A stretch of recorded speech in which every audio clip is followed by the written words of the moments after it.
ce soir, on poursuit notre sujet, c'est-à-dire que Padre Pio, donc deuxième partie. Donc, on a vu à peu près, la dernière fois, on a vu les débuts, on a vu jusqu'à sa messe.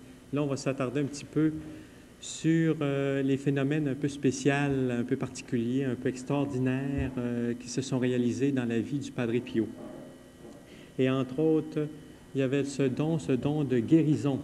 En Padre Pio, c'est extraordinaire, les cas de guérison auxquels il a été témoin et qu'il a réalisé à travers sa vie de victime. Parce qu'il ne faut pas oublier, il était prêtre, mais il était vraiment victime. Et d'ailleurs, ça s'est témoigné d'une manière particulière par ses stigmates. Donc, c'était le don total de lui-même pour sauver les âmes. Donc, il y a ce don de sa guérison. Il y a une guérison assez extraordinaire qui s'est réalisée. Une jeune fille qui était née sans pupille. Et ses parents vont le réaliser. D'abord, quand elle est née, ils l'ont pas réalisé. C'est un petit peu plus tard qu'ils ont vu que leur fille n'avait pas de pupille. Et avec l'aide du Padre Pio, cette petite fille-là, elle avait une douzaine d'années quand elle avait une douzaine d'années quand elle a quand elle a rencontré le Padre Pio, et Padre Pio va lui redonner la vue. Mais ce que c'était encore plus extraordinaire, c'est qu'elle n'a pas de pupille. Elle n'a pas de pupille et elle voit. Donc, ce que c'est qui s'est passé, c'est que vers l'âge de 3 ans à peu près, c'est là que ses parents ont réalisé que la petite fille était aveugle. Donc, ils sont allés voir les médecins.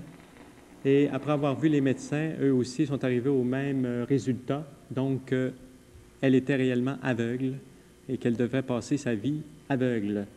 Et la grand-mère, elle dit non, ça ne se passera pas comme ça. Si les hommes ne peuvent rien faire, on va se tourner vers Dieu, on va se retourner vers le Seigneur. Et c'est là qu'à la suite d'une rencontre avec une religieuse qui est allée au couvent du Père Pio, qui va leur annoncer la nouvelle que de plus en plus, on se rend compte qu'à l'intercession du Père Pio, il y a beaucoup de guérison. Donc la religieuse parle de ça à la grand-mère, à la petite fille.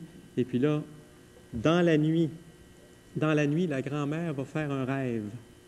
Parce que pendant ce temps-là, la religieuse va écrire tout de suite au couvent pour confier aux intentions de prière du padre la petite fille.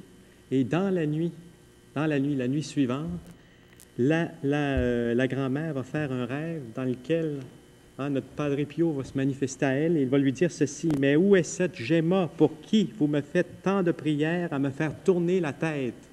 Où elle est? » Donc, c'est pas besoin de vous dire que le lendemain matin, qu'est-ce qu'il faisait? Il prenait le train pour s'en aller à San Giovanni Rotondo. Et au cours du voyage, la petite fille va regarder dehors. Elle regarde dehors. Elle regarde dans ses rêves parce qu'elle est aveugle. Mais elle va voir un peu dans la mer, elle va voir une forme de bateau. Ce ne sera pas encore la guérison complète. La guérison complète va se faire uniquement à la rencontre du padre. Et quand le padre va le recevoir dans son confessionnal, il va l'envelopper. Il y avait comme un rideau. Il dit qu'il l'a enveloppé, tout enveloppé dans ce rideau-là. Et il l'a, avec ses mains stigmatisées, il va poser ses mains sur ses yeux. Et il va faire une croix sur chaque œil. Et c'est là que la guérison va être complète, à ce moment-là, où Padre Pio va poser la main sur la petite fille.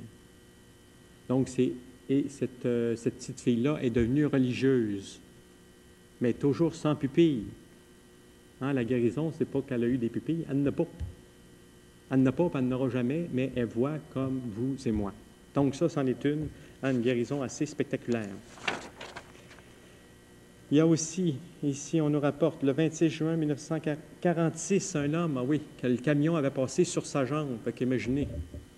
Donc, il avait détruit complètement son genou. Donc, il y avait la jambe qui ne pouvait pas plier la jambe. Et il y avait eu plusieurs opérations dans le genou. Et ça lui faisait terriblement mal. Et évidemment que son mal, il ne portait pas à la joie, mais plutôt à blasphémer.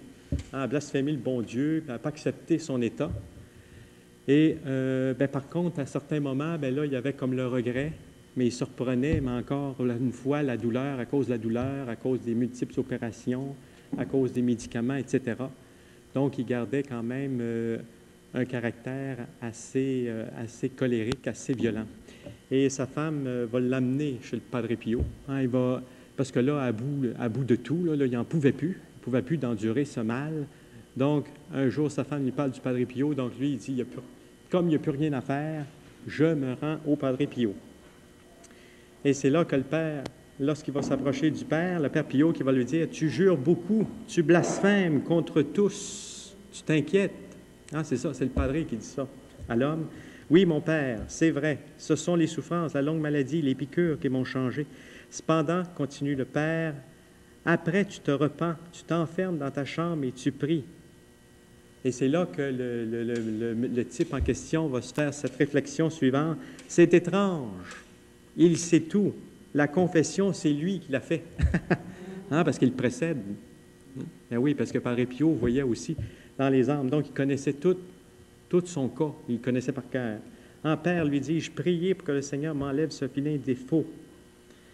Et c'est là que tout à coup, au moment où le Père, en parlant avec le Père, tout d'un coup, il va se mettre à genoux sans s'en rendre compte. Hein, lui qui n'était pas capable de plier la jambe, lui que la jambe lui faisait tellement souffrir, il va se trouver à genoux au pied du Padre. Et c'est là qu'il va recevoir sa guérison. Et c'est là que le Padre va lui dire maintenant, hein, va de l'avant, hein, va de l'avant. Il lui dit ceci. Hein, je me levais ayant pris les bâtons, je les mis sous mes bras au lieu de m'appuyer dessus. Et accompagné de mon fils, je me rendais à l'église où ma femme m'attendait. Elle me regarde stupéfaite et me dit, comme tu marches bien. Oui, c'est vrai, il me semble qu'à la sacristie, je me suis agenouillé. Ma femme ne voulait pas le croire, mais mon fils lui dit, oui, je l'ai vu. Papa était à genoux. Comme dans un rêve, nous regagnâmes l'hôtel et arrivé dans la chambre, je pris un coussin, le mis par terre et m'agenouillai. C'était vrai. Le lendemain, j'allai chez le Padre pour le remercier de la grâce, mais il me dit, ce n'est pas moi qui t'ai fait la grâce, remercie le Seigneur, seulement le Seigneur. Hein, c'est là qu'on voit l'humilité du Padre qui ne s'attribuait pas la guérison, mais lui, il était comme le canal, hein, il était comme celui par qui Dieu passait. Donc, il n'y avait rien à son épreuve. Pour Dieu, il n'y a rien à son épreuve. Ça veut dire que ces guérisons-là sont encore possibles aujourd'hui. Si Jésus l'a fait de son vivant, puis si Jésus le fait à travers ses apôtres, ses disciples, ses témoins, bien, aujourd'hui encore, hein, Jésus continue d'accomplir ses merveilles. Donc, c'est encore possible. Donc, c'est pour ça qu'il ne faut jamais désespérer. Il n'y a pas de cause désespérée pour Dieu. Hein, il n'y en a pas. Un autre cas ici, une femme de 59 ans, hein, frappée d'hémorragie cérébrale. Et c'est une femme qui était passée chez le Padre Pio, et le Padre Pio, il avait donné son mouchoir, juste en passant le mouchoir sur son front, guéri. En passant le mouchoir sur son front, guéri automatiquement, hein, à l'instant même, hein, d'une manière inexplicable. Un autre, un paralytique âgé de 18 ans, immobilisé. Donc, deux de ses amis avaient été voir le Padre, encore pour la confier aux prières du Padre. Et dans la nuit, elle va rêver au Père Pio, qui va lui dire « Lève-toi et marche ». À l'instant même, elle se lève, elle marche, elle n'est plus paralysée. Hein, ça se faisait assez rapide. Hein? Un autre, on nous dit une jeune fille qui est atteinte de bronchopneumonie puis de méningite. Hein, on dit elle délire puis perd l'usage de la parole. Son père désespéré court chez Padre Pio. Et en recevant son père, hein, Padre Pio lui dit « Va-t'en et sois content, la Madone des Grâces la fera guérir. » Parce que dans son petit sanctuaire, là, c'était une chapelle, la chapelle où était le Padre Pio était consacrée à Notre-Dame des Grâces. Hein, donc, c'est pour ça qu'il dit « La Madone des Grâces la fera guérir. » L'homme restant sceptique, le Padre Pio lui fait des pas « Homme de peu de foi, rentre chez toi et tu verras. » Sa fille était, à son retour, effectivement guérie. Donc, un peu comme Jésus. Hein, ça nous fait penser un peu au centurion romain, hein, qui va voir Jésus, qui dit « Je ne suis pas digne que tu rentres chez moi, mais dis seulement une parole. Dis seulement une parole, et ma fille sera guérie à l'instant même. » Hein, Jésus ne s'est pas déplacé, mais à la parole de Jésus, ce n'est pas n'importe quelle parole. Ça veut dire qu'à travers le Padre Pio, c'était vraiment Jésus qui passait. Puis quand Jésus parle, bien, sa parole s'accomplit, là. Parce que c'est la parole de Dieu. Il ne peut pas faire de mensonges. Hein? Il ne peut pas dire des menteries. Il ne peut pas fausser, hein, la route ou notre chemin. Donc, ce qu'il dit, et ce qu'il dit à travers le Padre, c'est là qu'on voit que vraiment le Padre Pio est vraiment animé par Jésus. D'ailleurs, je pense, je vous l'ai dit la dernière fois, quand il était au confessionnal, hein, Il disait qu'il était toujours accompagné de la Vierge Marie puis de Saint François d'Assise. Et il ne faisait rien sans que François d'Assise ou la Vierge Marie le conseille. Ça veut dire ce qu'il donnait comme conseil, ou pourquoi, justement, qu'il voyait dans les cœurs ou dans les âmes, c'était parce qu'il était accompagné d'en haut, de cette présence du Seigneur, de cette présence de la Vierge Marie. Donc, on nous donne aussi un autre cas de guérison ici. Donc, la petite Lina, âgée de 5 ans, avait une ératite lymphatique, c'est-à-dire qu'elle ne pouvait pas supporter ni la lumière naturelle, ni la lumière artificielle. Donc, elle retira la petite chaîne qu'elle avait autour de son cou et demanda à sa mère de la porter en don au Padre Pio.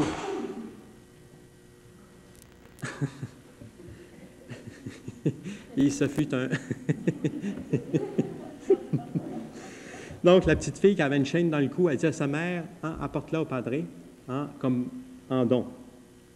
Et le Padre, celui-ci dit à la pauvre femme qui se confessait à lui, « Va, ta fille se porte bien, porte-lui cette médaille. » À 1000 kilomètres de distance, à cet instant précis, l'enfant avait retiré ses lunettes noires et dit aux religieuses de l'hôpital, « Je vais bien, Padre Pio m'a guéri. » Donc, des récits de guérison, on pourrait en donner, puis en donner, puis en donner, mais ça vous donne une idée, là. Donc, il n'y en avait pas. Il n'y a rien que le bon Dieu ne peut pas guérir. Absolument rien. Mais il s'était choisi un témoin fidèle. Il était victime. Oui, mais il y avait tout un prêt à payer. Lui, il portait sur ses épaules. Il portait ce poids-là. Il y a un prix à payer pour ces grâces-là. Et lui, le Padre Pio, il le portait vraiment sur lui, dans sa chair. Dans sa chair, pour se conformer pleinement au Christ. Un autre phénomène aussi qu'on rencontrait chez le Padre, le charisme des parfums mystiques. Le parfum, les gens sentaient du parfum à la vue du Padre Pio. Donc, il envoyait son parfum mystique à distance, quand il voulait manifester ou sa présence invisible, ou qu'il avait entendu la prière que mentalement on lui adressait. Et là, on en donne des cas ici. Pendant la Deuxième Guerre mondiale, un officier qui connaissait Padre Pio, lequel avait promis de prier pour lui, ressentit, ainsi que les soldats de sa compagnie au moment de monter à l'assaut, une odeur de jasmin. Padre Pio priait pour eux à ce moment précis. Il envoyait son parfum pour signifier sa présence, les parfums mystiques. Et il y a une dame aussi qui va à San Giovanni Rotondo pour demander au Padre Pio de convertir son gendre, qui était devenu communiste. Donc, la dame, ne parlant pas l'italien, va s'adresser pendant la messe au Padre Pio, mentalement au Padre Pio. Elle va faire sa prière au moment de la messe. Et Padre Pio va la regarder. Au moment de la messe, tout d'un coup, Padre Pio la regarde. Au moment où elle la regarde, elle sent un parfum pour signifier que le Padre Pio avait entendu sa prière et qui intercédait pour elle. Donc, il avait envoyé son parfum mystique. Elle se sentit environnée d'une odeur de parfum qui lui était destinée et qui était la preuve que Padre Pio avait entendu sa parole. Nous-mêmes, nous avons senti un parfum lorsque nous visitions la cellule du Padre Pio ou que nous avions sous les yeux des linges lui ayant appartenu et portant encore les traces sanglantes de ses blessures. Donc, de tous ses vêtements aussi, on pouvait sentir un parfum. Un autre, un prêtre, fils spirituel du Padre Pio, confessant, il confessait, et puis tout d'un coup, il y avait un cas difficile, puis il ne savait pas trop quoi dire. Fait que tout d'un coup, en écoutant son pénitent, il se met à penser au Padre Pio. Puis tout d'un coup, il y a une odeur de tabac. Il y a une odeur de tabac qui arrive aux narines et lui racle la gorge. Et au même instant, il eut la parole qui convenait. Le Padre venait d'y dérouiller à la gorge, d'y dérouiller à la langue. Il a envoyé une odeur, pas de parfum, mais de tabac. Un autre, on dit au lit depuis 2 ans pour une tumeur maligne. Linda, âgée de 35 ans, avait de très nombreuses plaies sanguinolentes dans la région dorsale. Les médecins ne lui donnaient pas plus que 4 jours à vivre. Elle invoqua Padre Pio dans ses prières et 2 jours plus tard, se réveilla en sursaut, sentant une forte odeur de lys dans la pièce. Elle se leva, ses plaies avaient disparu, elle était guérie. Le parfum qui désigne la présence du Padre. Un autre, le chef de gare, avait un cancer à la gorge, il était à l'agonie, à l'extrême onction. On lui fit baiser une photographie du Padre Pio. Lui qui, là, il était sur la dernière phase. C'était fini, il ne parlait plus. C'était fini. Puis là, tout d'un coup, il a baisé la photographie du Padre Pio. Et tout d'un coup, tout le monde a senti dans la pièce une odeur, une odeur de lys. Et tout d'un coup, le mourant s'est levé. Et il s'est redressé et il cria « Retirez-moi mes pansements, je suis guéri. » Et effectivement, il l'était. Donc, encore des phénomènes assez particuliers. Un autre, un de ses fils spirituels qui est habitué de sentir la protection du Padre Pio par lui aussi des odeurs de parfum. Et tout d'un coup, il se plaint au Padre que ça s'atténuait, qu'il n'avait moins qu'avant. C'est comme les petits-enfants, là, ils sont gâtés, ils les gâtent au début. Une fois qu'ils sont capables de marcher, bon, ben vas-y, marche. Il faut que tu prennes. Donc, c'est ça. Et le Padre Pio, c'est ce qu'il va lui répondre. Quand un enfant apprend à marcher, sa mère se tient constamment près de lui pour qu'il ne tombe pas. Mais quand il sait bien marcher, sa mère le surveille moins et de loin, sans pour cela se désintéresser de lui. Donc, elle laisse un peu plus d'autonomie. Elle laisse marcher. Donc, c'est une autre façon dont le Padre Pio manifestait sa présence. Et aussi d'autres phénomènes, la bilocation. Ça veut dire que Padre Pio se trouvait à 2 places en même temps. Il était dans son couvent, de toute façon, il ne pouvait pas se déplacer. Il pouvait être à des kilomètres et à des kilomètres plus loin, dans une autre pièce. Et lui-même va, de son vivant, il va apporter un témoignage, parce qu'un jour, justement, ils étaient tous réunis, ses frères capucins avec lui, et ils vont parler justement du cas de saint Antoine de Padoue, qui en même temps s'est retrouvé à Lisbonne, puis dans son couvent. Donc, en même temps. Fait que là, les gens se demandaient, mais peut-être, ils disent, peut-être les privilégiés de Seigneur ne se rendent-ils pas compte quand se produit la bilocation? Parce que quand ils sont à 2 places en même temps, est-ce qu'ils sont capables de se rappeler des événements qui se sont passés, ou bien s'ils ne se rappellent pas? Et c'est là que le Padre Pio va répondre. Il dit bien sûr qu'ils s'en aperçoivent. Ils peuvent ne pas savoir si c'est leur corps ou leur âme qui se meuvent, c'est-à-dire qui se déplacent, mais ils sont bien conscients de ce qui se produit et ils savent où ils vont.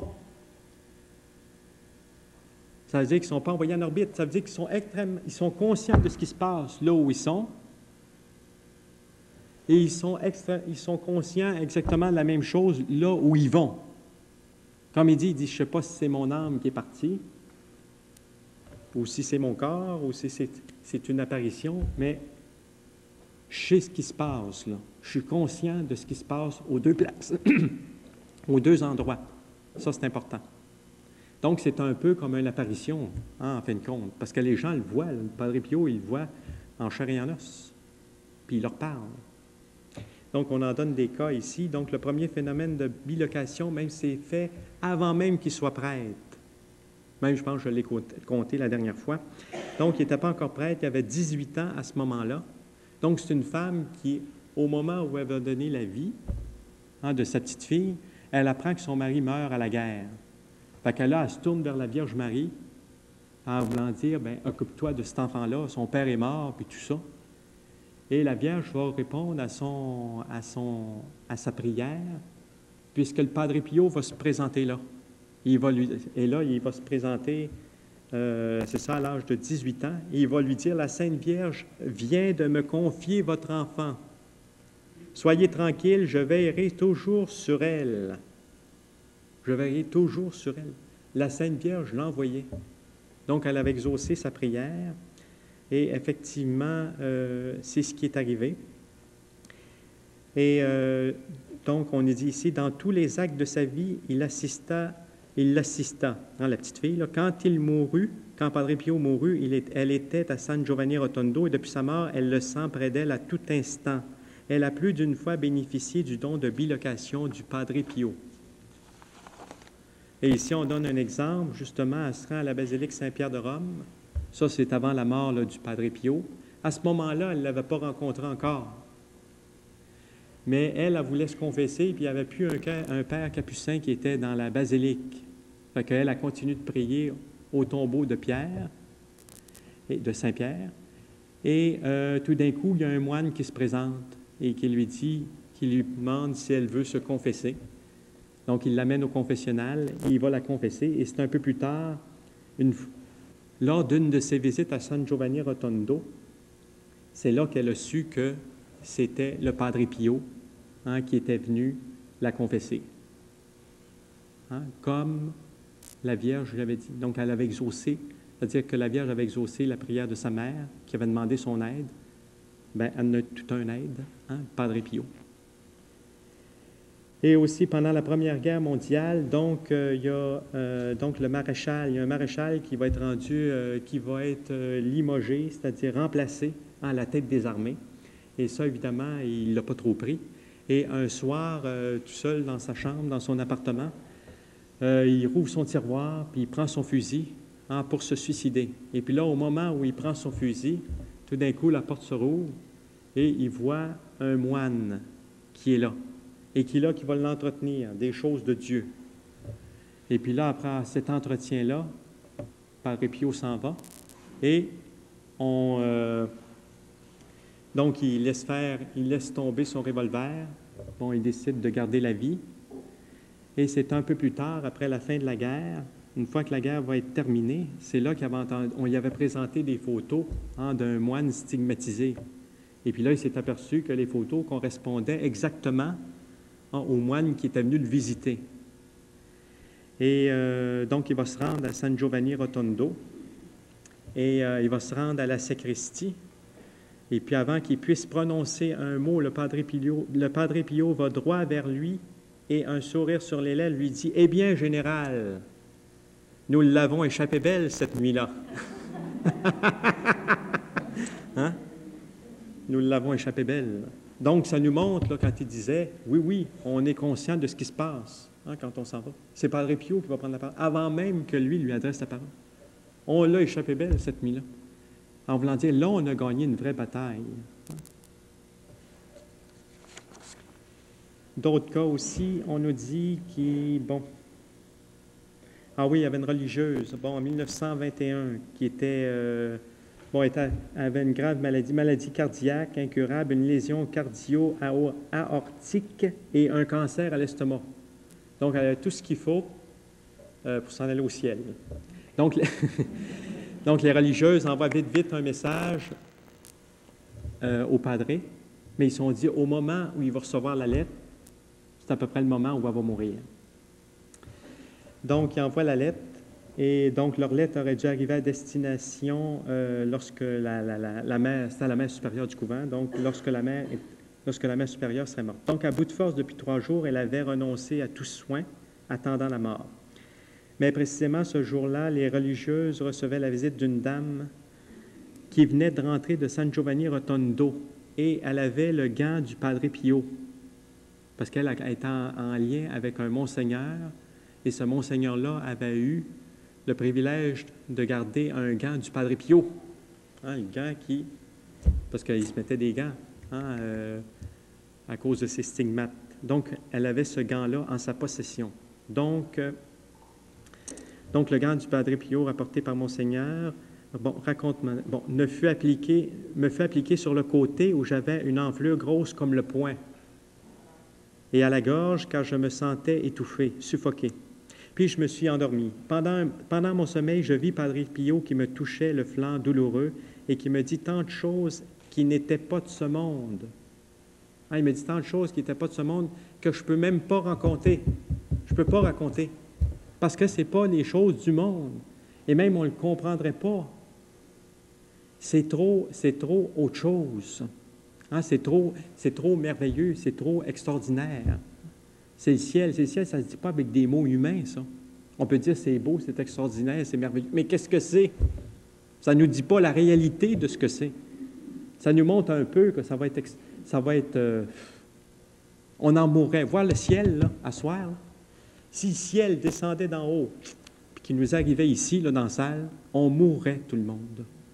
On mourrait, parce que ce serait tellement de l'amour, on aurait tellement d'amour C'est là, on mourrait d'amour, tellement que c'est merveilleux. Ce serait comme une explosion de nos cellules, toutes nos cellules. Notre corps ne pourrait pas l'absorber, notre petit corps, ne pourrait pas absorber tout cet amour-là, puis toute cette beauté-là, puis toute cette lumière-là. On ne pourrait pas voir. Donc, le Padre, il a entretenu des choses du ciel, des choses en haut, qu'elle ne peut pas redire. Et elle a dit, 3 heures plus tard, je me réveillai, je demandai ma robe pour sortir du lit et où je me trouvais depuis des mois. Je me levai sans aucune aide et je descendis dans la chapelle. À midi, j'allais au réfectoire et moi qui, depuis des années, ne goûtais plus à la nourriture, je mangeais plus que mes compagnes et depuis ce jour-là, je n'ai plus rien senti. Elle a été guérie. Elle est morte. On peut dire qu'elle est morte, d'une certaine façon, avec tout ce qu'elle avait. Mais elle est ressuscitée. Puis le bon Dieu, quand il refait à neuf. Il ne fait pas à moitié. Quand il refait à neuf. Et un autre cas d'un parachutiste militaire, la Seconde Guerre mondiale, voyant passer Padre Pio, s'écria dans la sacristie, « Père, vous m'avez sauvé 7 fois. 7 fois pendant la guerre. » Padre Pio lui ordonna, « Tais-toi. » Le rescapé n'avait guère aidé le Padre Pio dans son travail de sauvetage, allant jusqu'à se jeter contre les chars d'assaut du général Montgomery et continuant de défier la mort chaque fois qu'il y échappait. Mais le Padre Pio était toujours là pour le secourir. Padre Pio l'avait continuellement suivi, le rejoignant dans les tranchées, étant près de lui, et chaque fois qu'une grenade allait éclater près du trou où il était, Padre Pio lui enfonçait la tête dans le sable. Il était toujours à ses côtés. 7 fois que le Padre Pio va le sauver. Donc, ici, un autre cas. Donc, après la chute de Mussolini, donc une institutrice, ancienne secrétaire du fascisme, de Mussolini, de toutes ces gangs-là, mais accusée injustement de fautes qu'elle n'avait pas commises, fut capturée par des communistes. Et tout à coup résonna tonnant et mystérieux. Tout d'un coup résonna tonnant et mystérieux un ordre péremptoire. Ça suffit. Et cette voix-là, elle, qu'elle a entendue, lui a fait rappeler la voix du Padre Pio. Fait qu'elle s'est mise à parler au Padre Pio, à se recommander à lui. Et elle fait amener au peloton d'exécution pour être exécutée. Et tout d'un coup, on ne sait pas trop pourquoi. Tout d'un coup, il s'est mis à avoir une colonne de voitures qui s'est promenée là où elle était, pour être exécutée. Fait que là, les soldats puis le commandant ne comprenaient plus rien dans cette affaire-là. Finalement, ils ont arrêté l'ordre de l'exécuter.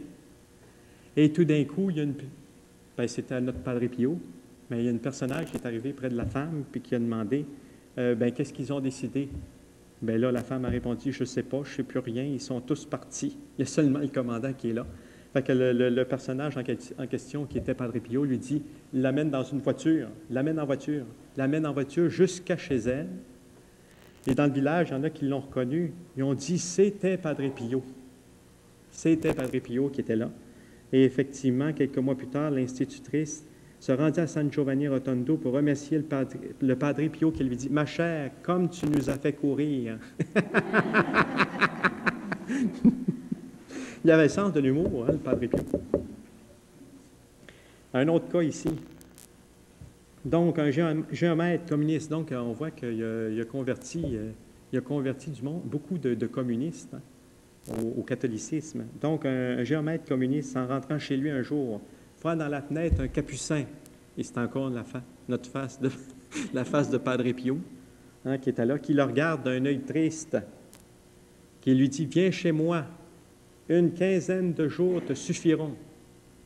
15 jours, puis tu vas être converti. » Il ne sait pas encore que c'était Padre Pio, dont lui parlait tout le temps sa sœur, ne voulant pas croire tout ce qu'elle lui racontait jusqu'au jour où une personne arrivant de San Giovanni Rotondo lui montra une photographie du Padre. Donc là, il a bien reconnu que celui qu'il avait vu dans la fenêtre, c'était bien Padre Pio. Donc, il a reconnu le capucin de sa fenêtre et de ses rêves, qui avait été jusqu'à lui dire, « Viens te confesser. » Donc, on lui demande, il avait dit, « Viens te confesser. » Donc, viens chez moi dans 15 jours. 15 jours, c'est suffisant. Et viens te confesser. Donc, poussé par la curiosité, le 6 juillet 1949, il se rendit à San Giovanni Rotondo pour se confesser au Padre Pio. Et le Padre Pio, demande le Père. Donc, depuis combien de temps ne te confesses-tu pas? Ça demande le Padre. depuis 5 ans. Ne dis pas de mensonge. Il y a 12 ans. Ta carte de communiste, c'est toi ou c'est moi qui la déchire?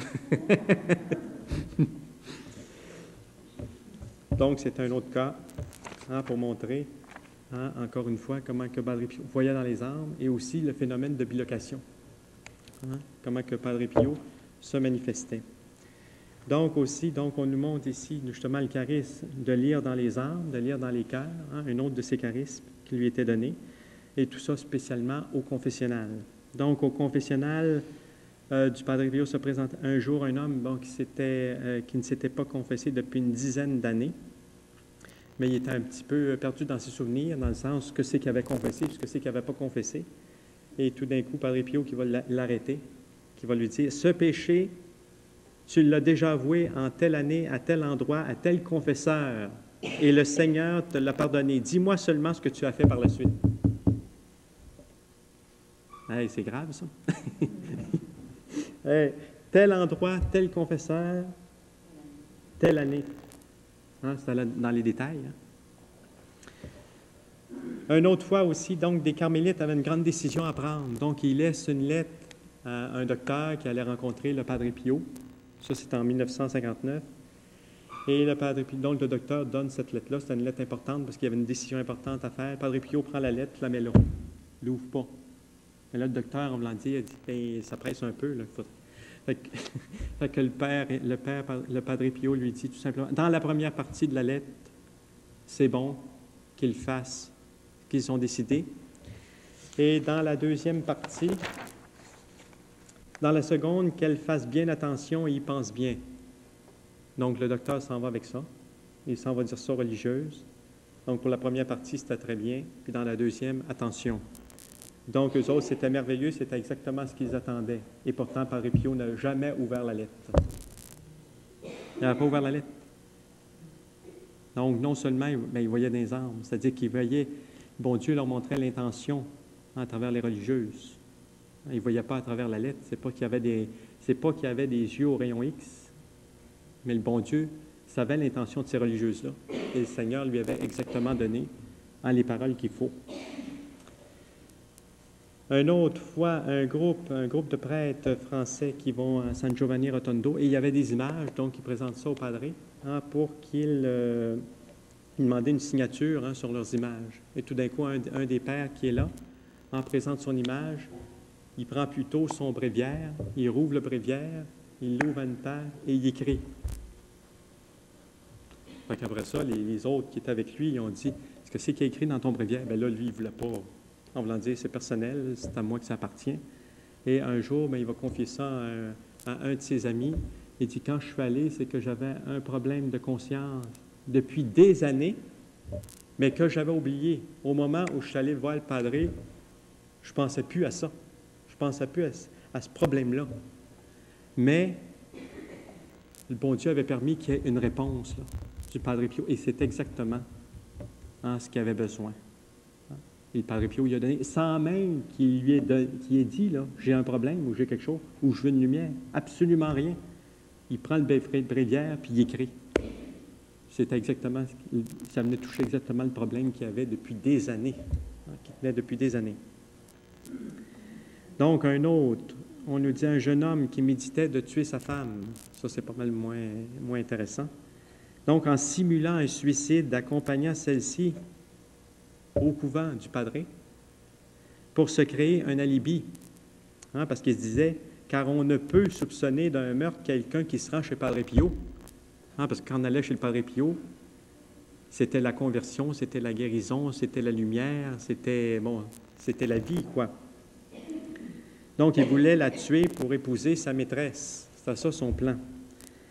Mais dès qu'il est entré dans la chapelle de Notre-Dame des Grâces, tout d'un coup, il se sentit comme une force qui l'a attiré à la sacristie, parce que Padre Pio était là. Et c'est là que, sans qu'il ait même dit un mot, Padre Pio, donc, se dirigea vers lui en criant, « Va-t'en, va-t'en, mais malheureux, ne sais-tu pas que tu ne peux pas te tacher les mains de sang?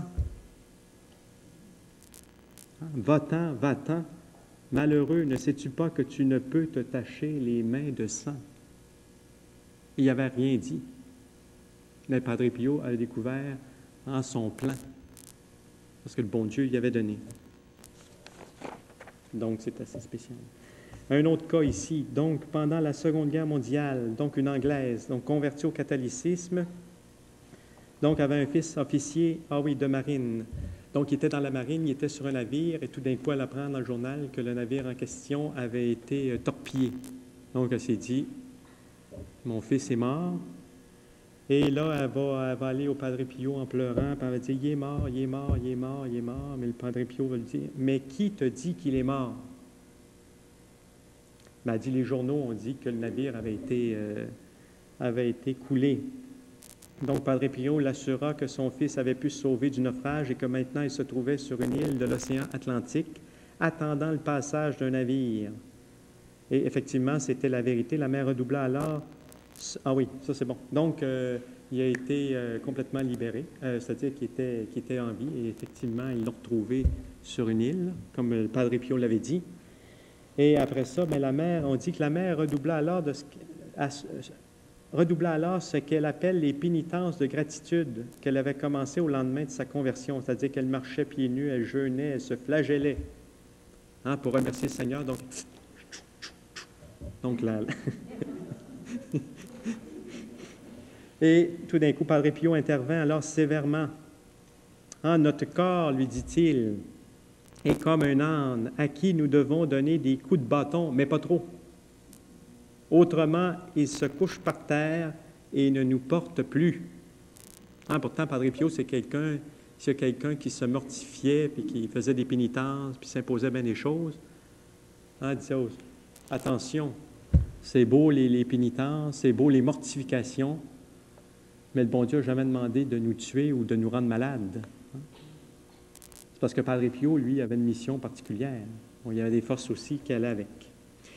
Et une autre fois, donc à la sacristie de l'église de San Giovanni Rotondo, donc la foule des fidèles, était si dense que 3 carabiniers essayaient de maintenir l'ordre. Donc Padre Pio était en train, après sa messe, d'enlever ses vêtements sacerdotaux, et d'un signe de la main, il appela l'un des brigadiers. Bon, toi, viens ici, viens dans ma cellule, j'ai à te dire quelque chose. Donc, lui, il était tout content. Il disait, le Padre Pio qui me demande dans sa cellule, c'est quasiment un privilège. Et le Padre Pio va lui dire, mon fils, dans 8 jours au maximum, tu retourneras chez toi. Chez toi, chez lui, avec sa parenté, et tu mourras. Il te reste 8 jours à vivre. Le Seigneur me dit ça, tu as 8 jours à vivre. Donc, mais Padre, c'est sûr que lui, ça l'a ébranlé un peu. Mais il dit, je vais très bien. Je vais très bien, je suis en bonne santé. Il dit, dans 8 jours. Fait que là, c'est là qu'il dit, t'inquiète pas, tu vas rentrer chez toi, tu vas chez les siens, chez les tiens. Tu iras mieux dans 8 jours, car tu as l'âme propre, tu iras mieux dans 8 jours, parce que tu vas aller au ciel, tu vas être au ciel. Qu'est-ce ici-bas? Un pèlerinage. Nous sommes tous dans le train. On fait juste passer. On s'en va vers notre maison, on s'en va vers notre véritable demeure, qui est celle du ciel. Donc, la gare nous attend tous, et plus tôt on arrive, et mieux cela est, crois-moi. Demande une permission et va chez toi. Donc, il a demandé une permission à ses supérieurs, mais ils ont refusé. Donc, le Padre Pio s'en est mêlé. Et finalement, il a eu sa permission de rentrer chez lui. Et effectivement, au bout de 8 jours, il est mort exactement comme le Padre Pio l'avait prédit.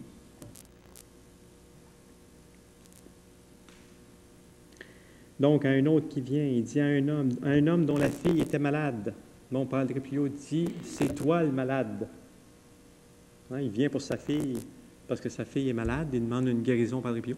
Il dit, c'est pas ta fille qui est malade, c'est toi qui es malade. Parce qu'il dit, ça fait 33 ans que tu ne te confesses pas. 33 ans. Tu es beaucoup plus malade que ta fille. Ton âme est malade. Ton âme a le cancer. Ton âme va mourir, là. Donc, Padre Pio qui voyait encore des cœurs.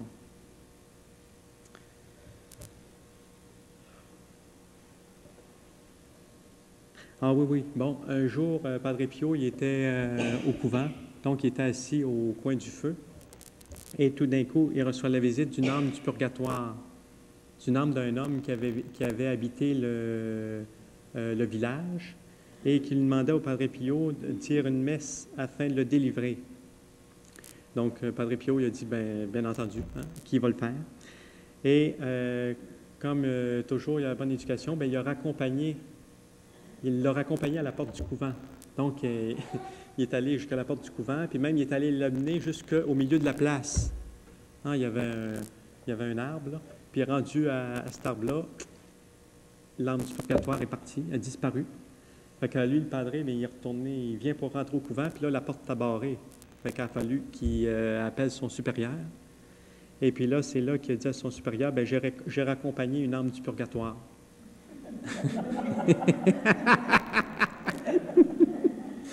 Jusqu'à la porte du couvent. Donc, c'est là, mais par contre, c'est là qu'il y avait des détails, par exemple. Il a révélé son nom, son ancien domicile, la date de sa mort. Et effectivement, le lendemain, le supérieur va voir dans les registres de la paroisse, et tout était là, exactement comme le Padre Pio l'avait annoncé. Donc, c'était vraiment une âme du purgatoire qui était venue le visiter. Donc, il y avait des preuves là, de ce qui avançait. Ce n'était pas juste son imagination. Hein? Donc, ça...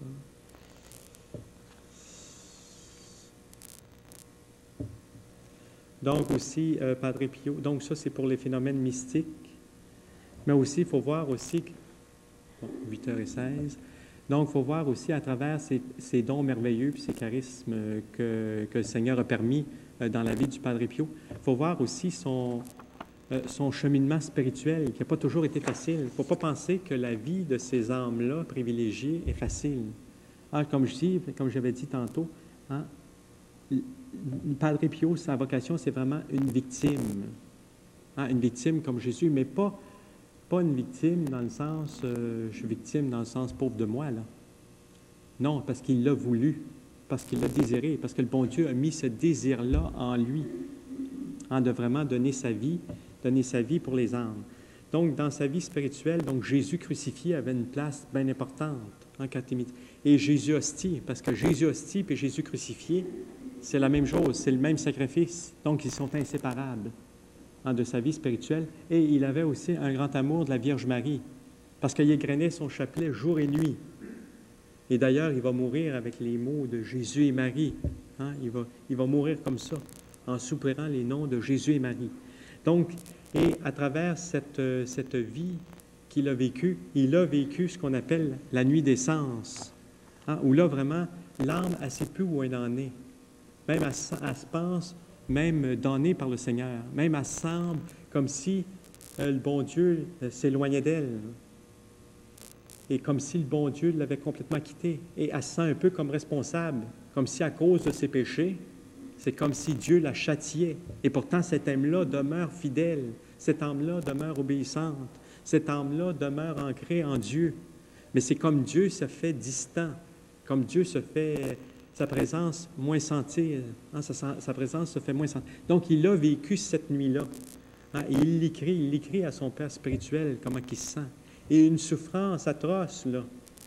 Donc, à travers ces grandes grâces que Padre Pio, il y a aussi le cheminement en arrière. Hein, d'un homme qui lutte, puis d'un homme qui combat, et combat même contre le désespoir. Hein, il l'écrit à son Père spirituel. Hein, il se sent condamné, il se sent exclu de Dieu, là. Donc, à travers ces grands... Donc, c'est pour ça qu'il ne faut pas demander ces grâces spirituelles. Il ne faut pas demander d'avoir... C'est pas important d'avoir ça.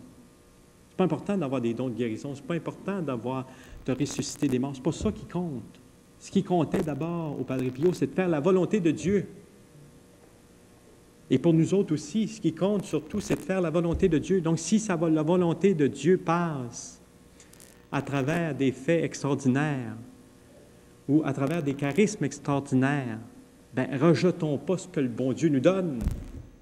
Parce que ce qu'il nous donne, ce n'est pas pour nous, mais c'est pour son peuple. Hein? Puis on le voit, ce n'était pas pour lui. Pour lui, qu'est-ce qu'il y avait? Il y avait la souffrance, il y avait les combats avec le démon, hein? On l'a vu. le mois passé. Pour lui, il y avait la souffrance, c'était Jésus crucifié. C'est ça qu'on voyait quand on voyait le Padre Pio. Jésus crucifié en personne, c'est ça qu'on voyait. Donc, c'était la souffrance, la douleur, c'est ça qu'on voyait en lui. Mais en même temps, on voyait en lui comme une sérénité, il y avait comme une paix, parce que l'amour de Dieu l'enveloppait. Et on a vu aussi les consolations à travers les épreuves qu'il pouvait vivre. Mais pour nous autres, il ne s'agit pas de demander ces dons-là ou ces charismes-là, mais d'accomplir pleinement la volonté du Seigneur, et c'est ce qui comptait d'abord. Et Padre Pio, c'était de vivre Dieu. Il vivait de Dieu, il vivait pour Dieu, et c'était ça, le centre. Donc, arriver à cette intimité de Dieu, arriver à cette conformité avec Jésus. Et il a tellement voulu, il a tellement désiré, il a tellement pris tous les moyens aussi, que le bon Dieu, bien, l'a favorisé de dons extraordinaires pour encore susciter la foi. C'est ça, susciter la foi, les guérisons puis tout ça. C'est pour susciter la foi. Jésus est là, Jésus est présent, il est dans notre histoire, il est dans ma vie. Il n'est pas en dehors, il est tout près, il est dans moi. Il vit en moi. Donc le Seigneur n'est pas loin. Tout ça, ça nous montre comment que Jésus est proche de son peuple et marche avec lui. Et le Padre Pio aussi, bien, il a eu des œuvres, il a fait une œuvre. En tout cas, il a guéri, comme il a enlevé la souffrance. Lui, il l'a porté, la souffrance, mais pour l'enlever sur les épaules de ceux et celles qui se sont présentés à lui. Et il a inauguré, il a fait construire un grand hôpital, parce qu'il y avait beaucoup de dons qui arrivaient au couvent là-bas, à cause du Padre, et il a fait construire un grand hôpital. Donc, il l'appelait la maison de soulagement de la souffrance. Et là, c'était le top. Il voulait le top. Il ne voulait pas... il voulait les meilleurs spécialistes, tous les spécialistes. C'était tout un hôpital. C'est un grand hôpital. Et là, c'était de soigner les pauvres comme les riches, peu importe, qu'ils soient pauvres ou qu'ils soient riches, le même traitement, pas des traitements différents, mais le même traitement pour libérer la souffrance. Bon, il y a tout un passage là, où il explique tout ça. Mais juste pour vous dire, là, une description un peu de l'hôpital, comment que c'était moderne. Cet hôpital modèle de 1000 lits est aéré d'une blancheur éclatante qui brille au loin. Elle est située à 650 mètres au-dessus de la mer Adriatique. Elle a 188 mètres de façade. Ça veut dire quasiment 600 pieds, au-delà de 600 pieds de façade. 40 mètres de haut, 37 mètres de profondeur, 6000 mètres carrés de superficie. Le marbre y est en abondance. Plus de 40 médecins sont attachés à cet établissement, isolés, loin de tout, perchés sur la hauteur. Cité de vie et temple de prière et de science. Temple de prière et de science. Des toits en terrasse permettent d'emmener des malades en hélicoptère. Ici, pas de catégorie pour les malades. Riches et pauvres sont soignés de la même manière, avec le même dévouement.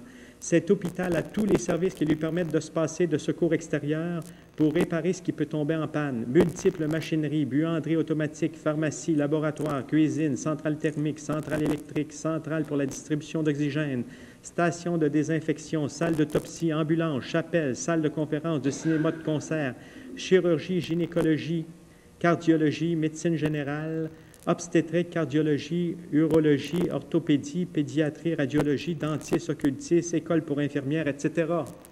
Nous avons tout visité. Il nous a fallu une journée entière pour faire le tour. Tout est propre, net, et tout le monde, nous l'avons éprouvé à le sourire aux lèvres. Tout le monde est d'une grande amabilité et d'une parfaite serviabilité. Dans le fond, dans son message, Padre Pio, il disait, vous avez contribué à ça, mais il faut que ça poursuive. Ça veut dire que ça ne se fait pas tout seul, ça se fait avec des dons. Ça s'est fait avec des dons, donc ça prend beaucoup, beaucoup, beaucoup d'argent. Et le Padre Pio a voulu que cet argent-là serve pour les plus pauvres, serve pour les malades, soulager la souffrance. Et ça a été vraiment le sens aussi de tout son sacerdoce. Soulager la souffrance physique, morale, tout soulager. Donc, on va passer à sa mort. On va conclure avec ça.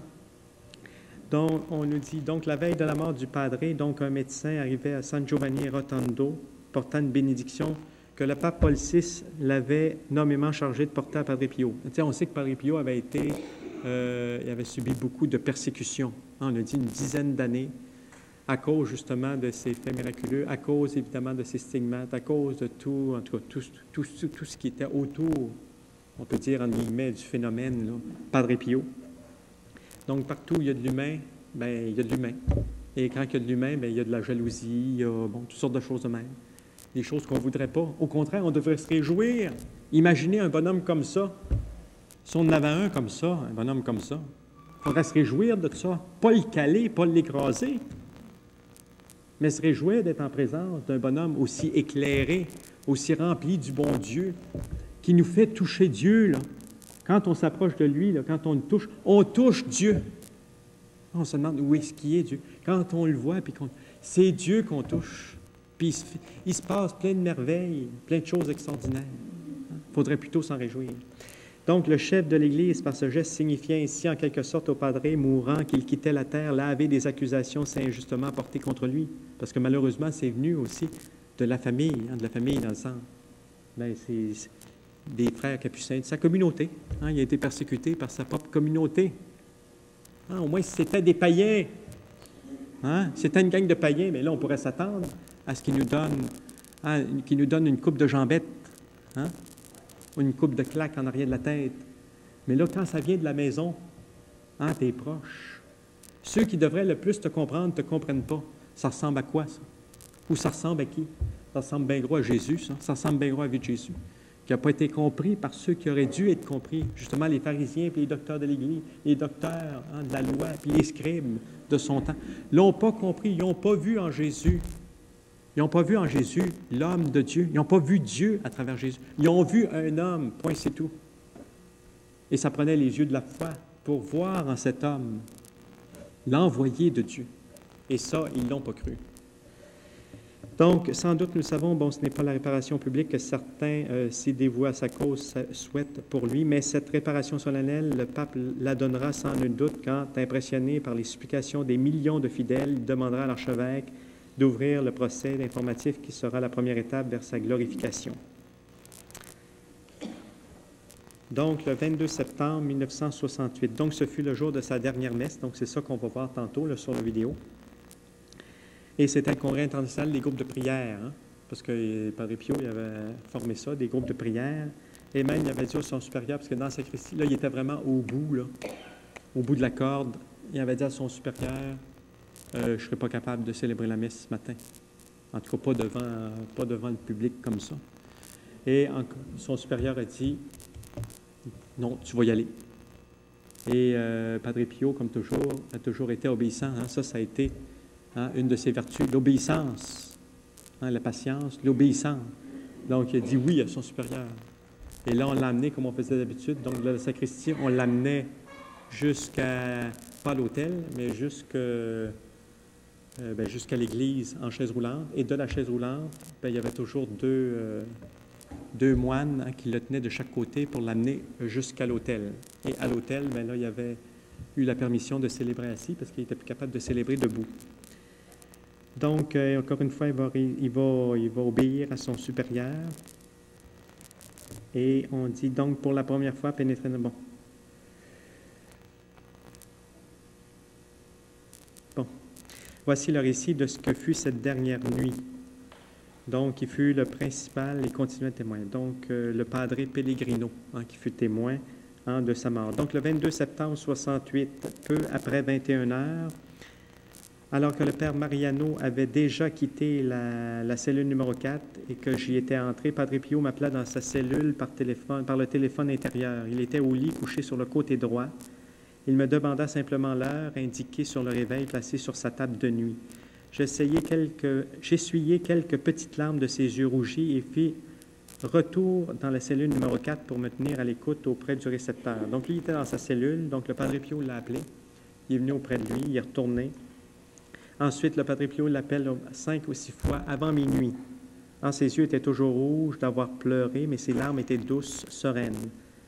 À minuit, comme un enfant apeuré, il me supplia « Reste avec moi, mon fils ». Il commença à me demander très fréquemment l'heure. Il me regardait avec des yeux implorants, en me serrant fortement les mains.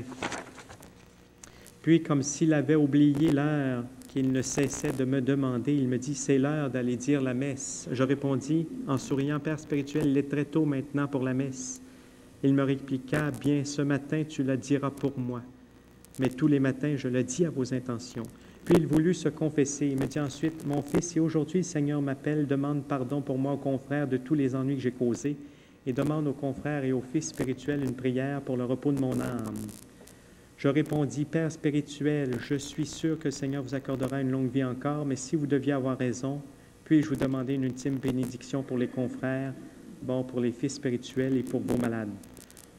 Donc, le Padre Pio va répondre, oui, je les bénis tous. Demande même au supérieur qu'il la donne, lui, pour moi, cette ultime bénédiction. Enfin, il me demanda de renouveler l'acte de la profession religieuse. Il était 1 heure lorsqu'il me dit, écoute, mon fils, moi, ici, dans mon lit, je ne respire pas, laisse-moi me lever. Sur la chaise, je respirais mieux. Donc, il va le lever, il va le mettre sur sa chaise. Même, il va se mettre à marcher. Lui qui a de la misère à marcher, il va se mettre à marcher, même il va se rendre là, jusque dans le corridor, mais tout d'un coup, il va avoir besoin de sa chaise, donc on va le ramener à sa chaise. Et puis là vraiment, on sent que le Padre Pio, c'est vraiment ses derniers instants qu'il vit sur la terre. Donc, tu suis. Là, lorsqu'il voit ça, le Père, mais là, il dit au Padre Pio, je vais aller avertir les autres, mais le Padre Pio, il dit non, il ne faut pas réveiller les autres. Mais là, lui, c'est lui qui insiste. Là, il dit, son fils spirituel, il dit, là, Père, vous allez m'écouter. Laissez faire, laissez-vous faire. Là.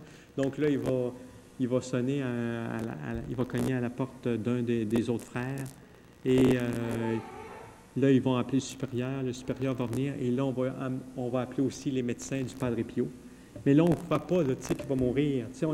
C'est comme ces êtres là, qui ont tellement marqué, on pense qu'ils sont éternels. Hein? Ça me fait penser un peu comme Marthe Robin quand elle est morte. Hein? Le père Finet qui va arriver à sa chambre, il va l'avoir par terre. Hein? Et pas dans son lit, mais à terre, parce qu'elle avait vécu encore un dernier combat avec le démon, elle aussi.